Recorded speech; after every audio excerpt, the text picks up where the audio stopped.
welcome back to the Entrepreneurs Podcast. I can say I got Gregory in the house. I got Dino in the house. I got some legendary digital marketing gurus in the house. And you're going to have some amazing advice that is going to kick ass tonight. So please, you guys, introduce yourself. Hey, I guess Gregory's on top, so we're going to let him go first. Sure. Well, first off, thanks so much for having me. I'm really excited to be on here with you and really excited to be on here with Dino. Dino and I go way back, which of course we'll probably get into a little bit later, but I'm super excited to be here. I've been in the digital marketing business for about 6 going on 7 years. I've been able to just change my life drastically. I actually used to work at Bed Bath & Beyond. I was a manager at Bed Bath & Beyond when I first got started. So I made the transition from that into digital marketing and have been successfully able to just grow it into my own business. And I've helped change hundreds, if not thousands of lives throughout. So I'm just pretty much blessed and thankful to be in the position where I am and just happy to be able to share anything I can here. That's awesome. Dino? Yeah, now I'll jump in real quick I'll jump in real quick and add that Mr. Greg Ortiz is a very, very humble guy. In his brief intro that he just gave you guys all, I think he left that one crucial part, which was when he was working at Bed Bath & Beyond, he started his digital marketing agency and he grew it to $60,000 a month within 3 months. Wow. And hearing Greg's story is what ultimately convinced me to join a mastermind that he was a part of. It was the first mastermind that I ever joined, and that's where I really got to know Greg. And I got to learn from him and some of the others and stuff. So Greg's he's going to be amazing to have on the show, and he is a super humble guy. So I had to throw that in for you, buddy. Just so that some folks, I appreciate that. Thanks, Dino. Just so that some folks know what you've been up to. But yeah, I've been doing digital marketing. I started off working at a 9-to-5 job for a direct response marketing firm. And I was 23 at the time, and then within 6 months, I realized the corporate gig is just not for me. Couldn't do the cubicles and all that stuff. So took off from that and started a digital marketing agency, and then have been online ever since. And more recently, over the last 3 years, transitioned from more of running the agency to mentoring other digital marketers or other online coaches in how to actually grow their business. And so that's kind of what we're up to over here now. There's so much I want to talk about, but sticking with the introduction part of it, I met Dino online through your, which I think coaches and mentors and businesses have always got to grow themselves on how can they better themselves. What's next? How can I learn more? How can I teach more? And so I was super fortunate to be able to meet Dino. I took a workshop from you, Dino, and then I said, you know what? I'm all in. So I joined your mastermind. I was able to kind of converse a little bit with Gregory. And I've already learned so much, which brings me to one quick point as to just, how do you continuously learn in your businesses? How do you grow? And how do you spread the word? We're going to get into lots of different topics. But just since you both have got a great Facebook group business, as in the community, just your opinions on growing your community outreach and why it's important. You want to go first on that one, Greg? Sure. I don't mind at all. So as far as getting started and kind of like growing your community, it's the one thing that I think a lot of people who are getting started or who are having trouble at the beginning kind of look at things from, I don't want to say a wrong perspective. I just like to think of that I look at things just from a different perspective. So one of the ways that I look at things is if you're trying to start a new business online, a lot of people think, oh, it's going to be online. I'm going to be able to do X, Y, and Z. I've seen other people make millions of dollars online. It's going to be easy. Nothing is easy, first off, in business. But most importantly, a lot of people get into it and they don't go into it as though it's a full business. And what I mean by that is let's say, for example, I wanted to do anything. Let's say I wanted to be someone who sells, lighting, for example. Like Dino has some great lighting behind him. So let's say I'm in the business and I want to go ahead and sell lighting online. Well, if I was to sell lighting in real life in a brick and mortar store, I'm going to have a lot of different competitors. And there's going to be larger ones and there's going to be smaller ones. I need to figure out how to compete with them. What I feel like a lot of people do and make the mistake of in the beginning is they just dive right into it, which of course you should definitely get into things right away, but go into it smartly. So the same way you'd have to analyze who your local brick and mortar competitors are going to be, you have to do the same thing when it comes to doing it online. And that's how you get the word spread out, because you need to have at least a core base of customers that are going back to you for great customer service and everything else, of course, that you expect. But at the same time, you've done enough research to figure out this is my customer base specifically, because these other guys, they're all customers that I want to get, and eventually I will get there, but I need to start out and plan accordingly. A lot of people just dive right in, blow a bunch of money, and they don't see the success and they give up, which is most unfortunate. So I would say they don't connect well enough. As far as they're not, that message isn't there. Yeah, so the message isn't there, but also at the same time, I think people take online for granted. They look at it like it's easier, or that it's the easy way out. And in my experience, I'm sure in your experience, and Dino, of course, will speak about it as well, it's not easier. To be honest with you, I feel like it's a little bit harder, simply because you have on way more hats than you would if you were opening up a brick and mortar store. If you open up a brick and mortar store, you can't do everything by yourself. You have to hire a bunch of different staff. And a lot of people starting out, which I did, and I know Dino did, and I'm sure you did as well at the beginning, you try to do everything yourself. But people get stuck in, okay, how do I continue to grow my business? They don't look at it like I need to have more people involved, or I need to lean on people or ask my friends and family who have expertise in different areas I may not have on how to go ahead and be better at it. And if I don't know anyone, then I need to reach out to a mentor, to someone like Dino, for example, who offers mentoring, to go ahead and figure out, how do I get to the next step? How do I get to the next level? And that's one thing where people just stay stuck. And over the years, like I said, I've helped hundreds, if not thousands of different people. And the most common denominator I see that people have starting at the beginning is they don't have realistic expectations of not only themselves, but what it's like to have a business online. I can speak firsthand. When I first got into it, like Dino mentioned, I made great money in the beginning. I didn't know what the hell to do with money. I didn't know what I'm supposed to be doing. I was just a guy working at Bed Bath & Beyond, yelling at people for folding towels incorrectly.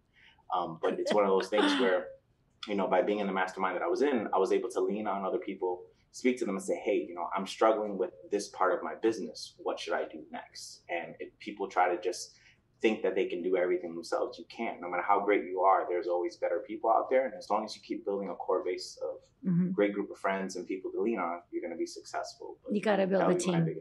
You got to build a team. Dino? For sure. Most importantly, build a network. Yes, exactly. Build a team and a network. Team, network, and community, whichever comes first, and how it all blends together. Yeah.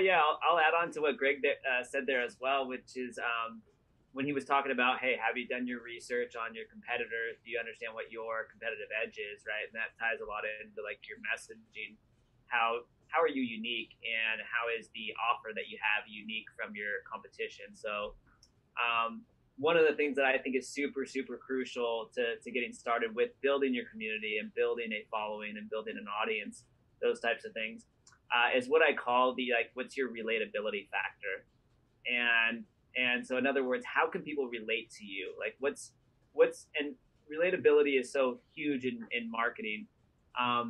When you think about what you're doing here, Kylie, for example, you're doing something that a lot of entrepreneurs aren't doing with their podcast. You're doing it live stream, you have a cool setting, you have a production team, you're immediately differentiating yourself from the competition, and you're going to make yourself other entrepreneurs who like that concept of, hey, you're in this cool, unique environment, and it's casual, you have a glass of wine out or whatever it is, those folks that gravitate more to that rather than the corporate wear a business suit, has to be all certain look and feel to it. They're going to relate more to you, and then they're naturally going to become fans of yours, become an audience of yours, become people that want to work with you per se. So the metaphor I always give is, I always take it back to stand-up comedy. There's so many different stand-up comedians. Yeah. But they all have a certain set of jokes that they normally go back to. Mm-hmm. And the way that we decide who our favorite stand-up comedian is normally the comedian we find the funniest is the one telling the jokes that we can relate to the most. So for me, that's Kevin Hart, because Kevin Hart's really short and he tells a lot of short jokes. So I laugh at all of his short jokes because I understand it. Like, my wife and I have stools all over the house so that we can reach all the things that are up high. So I laugh at all of his jokes. I relate to Kevin Hart. He's my favorite comedian, and that's how he's differentiated himself from all of his competition. Is he tells different jokes than other people do, but he's in the same industry. And so I always encourage people to go, who is it that you're serving? How are you going to be unique? And then how can you be relatable to them so that they will like you or have a chance to like you more than your competition? I love that. That is a really good segue, because when we come back, we're going to talk about how can you set yourself aside from your competition in business and even in networking. How can you differentiate yourself even in the social scene? So we're going to be doing this, you guys, after a word from our sponsor. Stay tuned. Be right back. I'm James Steele with Farmers Insurance, Steele Insurance Agency. I'm an experienced business owner, and I know the demands that come with growing a business. From keeping up with payroll to the flexibility needed in uncertain times. Being a business owner today is more rewarding and trying than ever before. If you're looking to start or expand, let my experience serve you. From general liability to workers' comp, from audits to certificates of insurance. Please give me a call and let my team answer your questions. I have a commercial specialist, life insurance specialist, and retirement agent all standing by. Hey everyone, welcome back. Okay, we've got some exciting topics here, and it is talking about how can you differentiate yourself from your competition.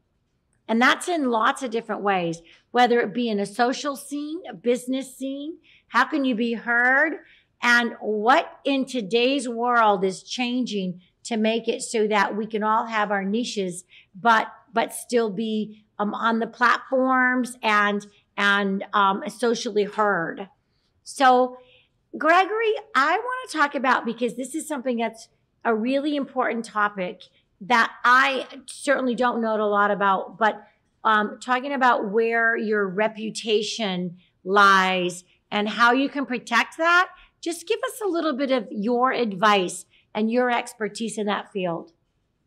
Sure. Thanks for asking. It's actually a great topic. It's something that I've been doing a lot more of actually since the pandemic started, simply because what many people realize is since they weren't doing many face-to-face meetings with potential, customers or potential employers, or even people who are startups looking for funding, one of the first things that people mostly do, even more so nowadays, since they aren't meeting face-to-face, is looking you up online. And for some people, there's negative information that may not even be about them, but they may have the same name as someone else who has horrible information about them. I've seen that many times. And there are plenty of people who just had competitors write nasty things about them, former clients. I've even seen ex-girlfriends, ex-boyfriends write horrible things about people online, and it just happens to come up on the first page of Google or other places where people are searching.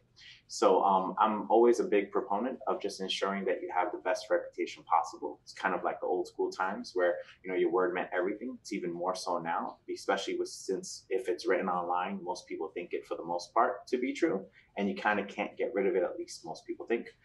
So that's one of the things that my agency and myself have focused on a lot. But one of the big tips that I recommend for everyone is buy your domain name. And I don't mean the domain name of your business, which of course should be one of the first things you get, but also buy it for your own name. So for example, I own GregoryOrtiz.everything you can imagine. It doesn't matter what it is. I bought every single one of them simply because I want to make sure that I'm able to control the narrative, for lack of a better term, when it comes to my own name and any other people who have the same name as me. There are millions of other people who are also Gregory Ortiz throughout the world. I just happen to make sure that the best stuff written about me happens to rank on page 1 and page 2 of Google in case I am going to have a meeting with someone, in case I am looking at a prospective big client. the first thing they're going to want to do is look up not just my business, but myself, because I'm the person they're going to be dealing business with. So I recommend getting your name and your .com, your .net, your .org, whatever it may be. You don't need to get fancy with the website. Just put your picture up there, write a brief blurb about what you're about, and just call it a day. But doing that for yourself, for your business, and just being proactive instead of reactive. So asking all your friends, family members, and customers for reviews of yourself and your business now, and getting those all uploaded online on YouTube, making sure your name, your business name is in the title is extremely important, and just flood that as soon as you can, because every now and then there will be some negative reviews that come in, but they're going to be buried amongst all the positive.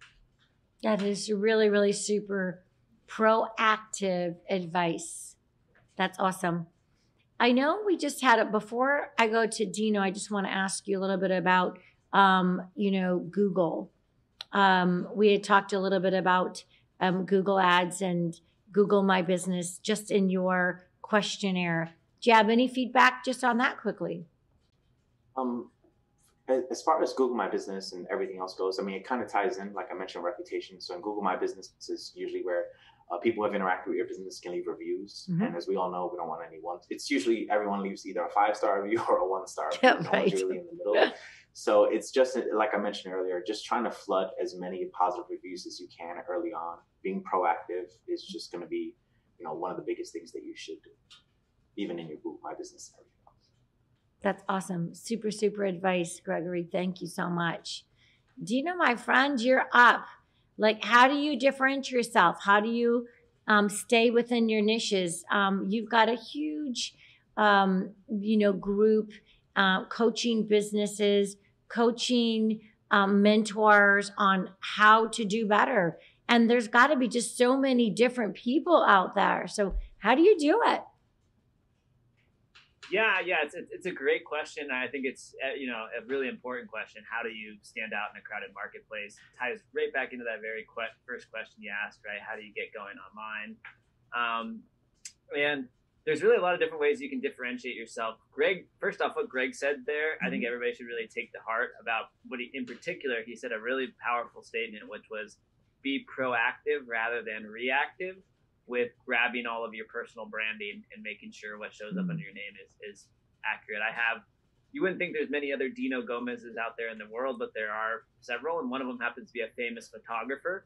And he beat me to the domain name Dino Gomez, and it took me about 5 years of work to finally show up on Google before him. Otherwise, you're going to be finding a photography website and getting confused if you're looking for him. So being proactive, like Greg said there, is extremely important. There's really, and then when we go into differentiation, there's really a lot of different ways you can differentiate yourself from your competition. You can do charity work. That's something that we're just getting into. We've done charity work every single year, but we finally have found a charity that we absolutely really love, the cause. It's called I'm With Her. It's a charity for women who have experienced sexual abuse or childhood abuse. And that's going to become part of our branding and part of our marketing is that, hey, hire us because you like the results in our testimonials and our track record, but also just know that if you decide to go with us, you're contributing to this awesome cause. So that's one way of doing it is with charities. And that's really, it's one of the first exercises that we do in our program with new clients is what do you stand for? That's the second thing. What is your mission statement? And that's a huge one is what do you believe in? So Gary Vaynerchuk believes in work 90 hours a week, grind, consistency will break through and you'll win, right? And that's his whole branding and messaging, right? And I'm kind of the complete opposite. I'm like, no, systemize, build a team, build a business you love. But I force our clients to take weekends off. I'm like, no working on the weekends. I better not see you post anything on social media. I think it's really important and healthy to maintain, work smarter, not harder. Right. And so that's just a belief system I have. And as long as you're super, super strong and confident in your belief system, you're creating what's called polarity in the marketplace.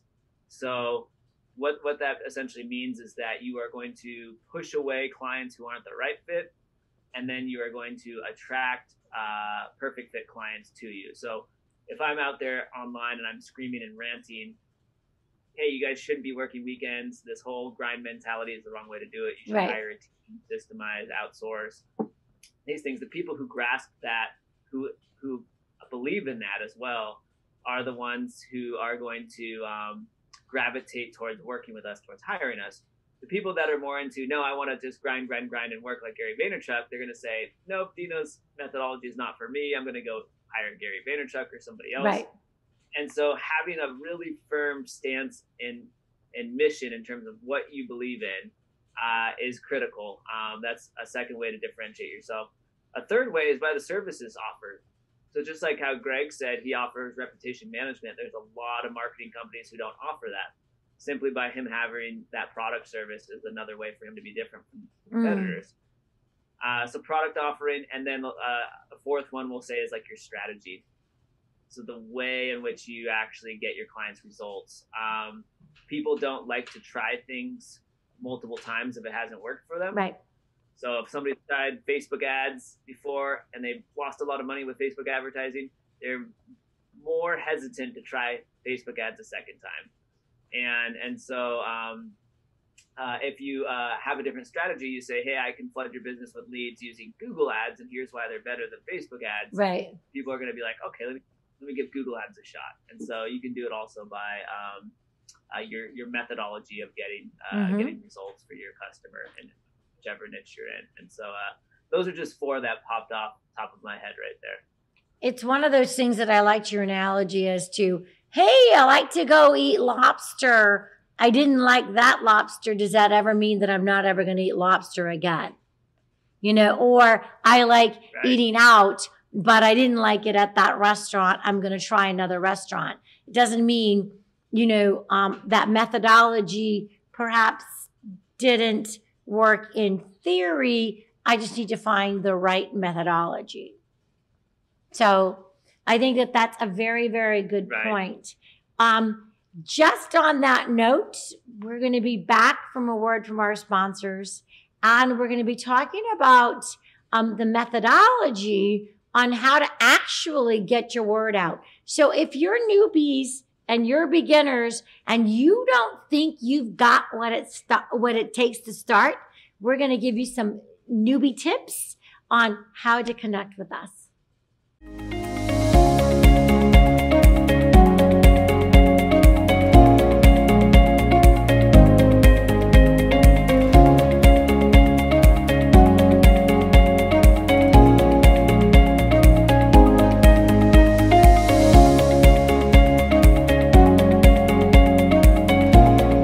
We are JG Design, the proud producers of Entrepreneurs Hangout with Kylie Dahl.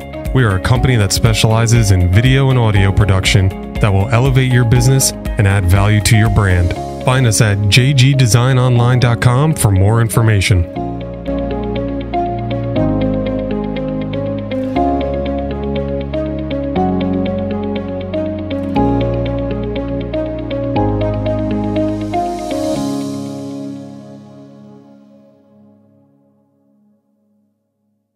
Hey guys, welcome back. Okay, this has been like a nonstop topic. We've got so many marketing topics that we wanted to talk about, but one that I think might be on everybody's mind is, okay, we're in 2021.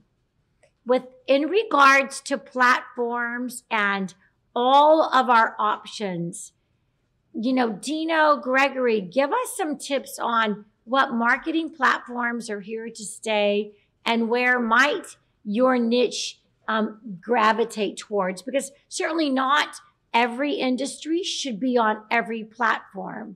I think this is going to be really, really critical advice. Yeah, I'll hop in. So yeah, great question.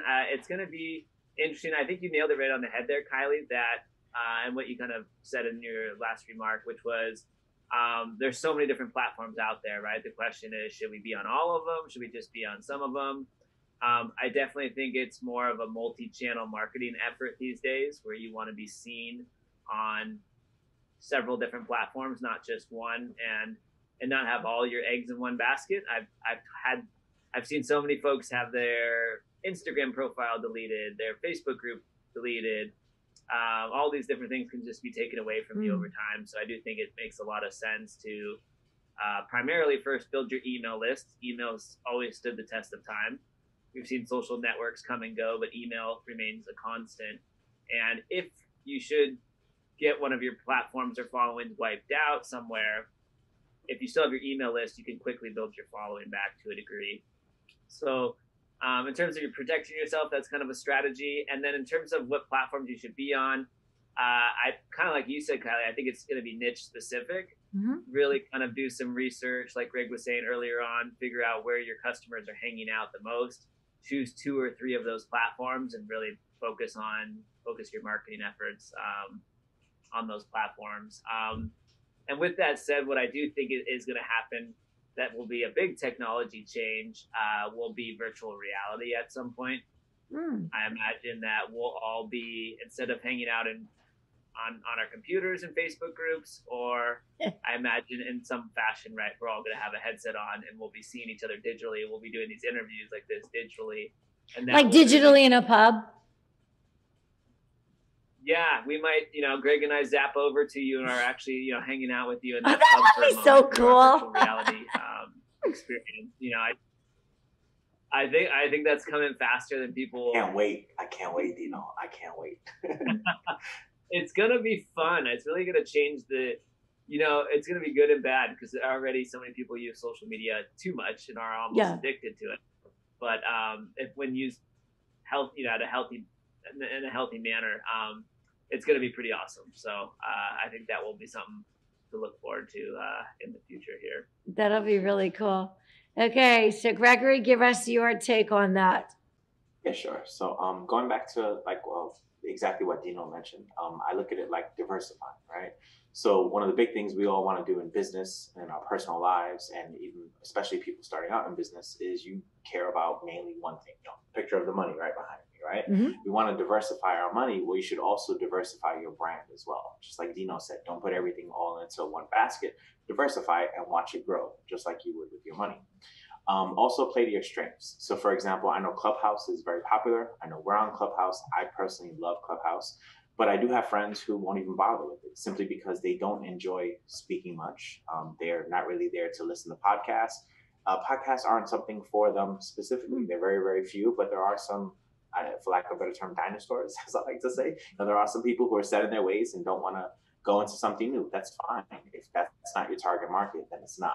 But go to where your strengths are and go to where you feel like you're going to be the most active. Focus on that hardcore, but also don't just focus on that only. Diversify, just as Dino said. I think that's just critical in today's day and age more than anything else. I love it. So, okay, I'm going to use the last piece of my time, and I didn't tell you guys this. I want to do like a little bit of mini training, like zap, right? Okay. So I've got a lot of entrepreneurs, a lot of businesses, a lot of followers, various different target markets. If you were, this is going to be rapid fire. So I'm going to pick 3 different fields, and it's going to be which platforms you should be on if you are in this field. Reasonable? Okay, cool. Let's do it. Sounds good. So you are in the insurance and real estate world. Which platform should you be on? In my opinion, you definitely want to be on LinkedIn because you want to be targeting professionals with those industries. So that one I think is pretty important. It also depends, to be honest, the rest of it depends on your business. So if you're a business where something like Clubhouse may work for you, then that is something. But bare minimum, LinkedIn, Facebook and Twitter nowadays, I say by default, whether people like those platforms, don't like those platforms, it's about where your audience and where your customers are. So I'd say those. Awesome. Dino? Yeah, I think Greg nailed it. I would for sure be on LinkedIn and I would be on Facebook quite a lot. I think Facebook is going to be I don't think you'd have to be in a really, really special niche to not find your audience on Facebook. And it's something actually I've heard quite a lot in regards to even Facebook advertising. As folks say, well, my customers aren't on Facebook. And I kind of beg to differ. The stats essentially suggest everybody's on Facebook, and so they are on there. But those are the 2 I think I would say in that particular space. There could be application for the newer app Clubhouse. Again, it depends probably what type of real estate you're into. So if you're doing real estate investing, right, then you could teach people on Clubhouse why it's important to diversify your portfolio, why you should start investing in real estate now, educate them, and then they, could potentially, the next question they're going to have is, well, where do I go to invest in multifamily homes? If that's something you do, then, they would probably look to you to, get involved with one of your investments there. So it would depend on what, like Greg said, are you a real estate agent locally in a city, or are you doing real estate investing? So yeah, that it would kind of change for that degree right there. But yeah, I think Greg nailed it right there. All right, rapid fire number 2. I'm a female coach, and I teach other entrepreneurs and small businesses how to be profitable. Hello, that's me. Give me some advice. I'll hop in. Yeah, I'll say, definitely Facebook. Facebook, first and foremost. I think Clubhouse is going to be a huge channel for you. I've always loved podcasting in the in the consulting or informational space. I love evergreen content, so I love YouTube and I love podcasting for the fact that people will find your content years later and then go hire you for what you said 5 years prior. Greg and I did an interview 7 years ago or something like that, and I still have people asking me about that interview. Right, and it's amazing that that content lives in infamy like that. So, yeah, I would say those are would be the main channels for for a female coach who's helping small businesses become more profitable. Again, there could be an outlet for Clubhouse, like Greg said. I'm not quite yet a huge fan of Clubhouse. I've always loved marketing efforts that are evergreen, that last forever. The content doesn't disappear. If Clubhouse, which I've heard they may or may not do, Clubhouse may add in a recording feature where you can turn the conversations you're having on Clubhouse into basically a podcast with your guests interacting with you. If that feature comes to light, then I think it would be a great space for online coaches to spend more time on Clubhouse. Yeah. All right. Gregory, give us some opinions. Yeah, I think Dino hit the nail on the head. I agree with 100%, especially if they do add that recording feature. Another one too is depending on your target market, Instagram might also be really good because you could do those Instagram lives. And I find a lot of people love motivational quotes. So for example, like you mentioned, female entrepreneur looking to inspire other people. Well, putting up motivational quote rather every now and then also kind of draws in the kind of people that you're looking for. And once you see them leaving likes and comments, you can directly reach out to those people, see how they're doing, grow your base. So that could also be profitable depending specifically. I love it. So one final wrap up. I want you just to both, again, rapid fire on people that are perhaps you're a little shy and you got to get your word out. You've got to have a voice. What one thing that you could quickly give our audience as to how can they come up with their voice? I was waiting for Greg to hop in, but I'll go. Well, here's what I would say is that they need to dig deeper and first find their why. If you find your why, as in why do I want to build this company? Why do I want to be successful? If your why is strong enough, you'll find your voice. You'll do the Facebook Lives. You'll do the podcast interviews. You'll get on camera and make a fool of yourself. And you'll shake it off when you mess up and you'll keep going. And because your why will be strong enough that you won't care of looking like a dork or saying the wrong thing, you'll power through and past your fears and make it happen. So that's what I would say is that's how you find your voice is you have a strong enough reason to have a voice.